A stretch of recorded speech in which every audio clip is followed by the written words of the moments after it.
असतील ते मार्गी लावू. चला सुधीर भाऊ, शेवटचा प्रश्न आहे. सुधीर भाऊ. अध्यक्ष महाराज, एका महत्वाच्या विषयावर चर्चा सुरू आहे.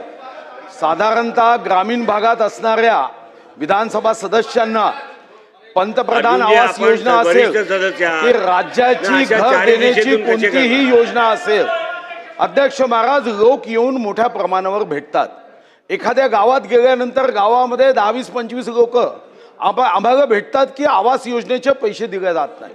अध्यक्ष महाराज, या संदर्भातही राज्याच्या इतर ज्या योजना आहेत त्यामध्येही निधी दिला जात नाही. अध्यक्ष महाराज, माझी मंत्री महोदयांना स्पेसिफिक एक तर याच्यावर श्वेतपत्रिका काढण्याची आवश्यकता आहे की 120 दिवसात, अध्यक्ष महाराज, नियम असा आहे की 120 दिवसात घर बांधलं पाहिजे.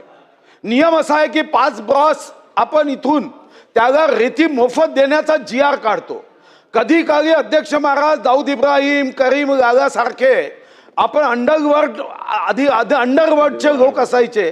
आता अध्यक्ष महाराज मंत्रालय वर्ड नावाचं एक वर्ड तयार झालं आणि त्यामध्ये GR निघाल्यावर याची योजना होत नाही. मंत्री महोदयाकडून मला स्पष्ट एक उत्तर हवं आहे की या संदर्भामध्ये ज्या संदर्भातले नियम अस्तित्वात आहे, रेती देण्याचे असेल, निधी देण्याचे असेल, हे जर योग्य वेळी देण्यात आलं नाही, तुम्ही कारण सांगता स्पर्श आहे स्पेसिफिक, स्पर्श कारण न सांगता राज्य स्वतःचा निधी उधार केंद्राने न दिला तरी देईल का?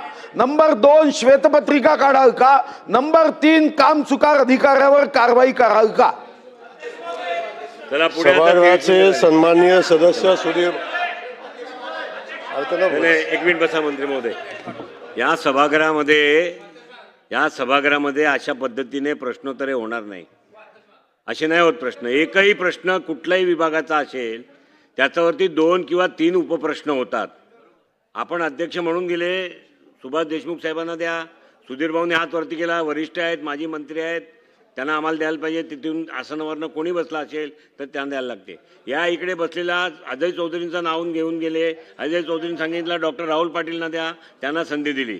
नितीन राऊजी आपल्याला प्रत्येक प्रश्नावर नाही संधी मिळत राहील. त्यामुळे आपण अशा परिस्थितीमध्ये सदस्य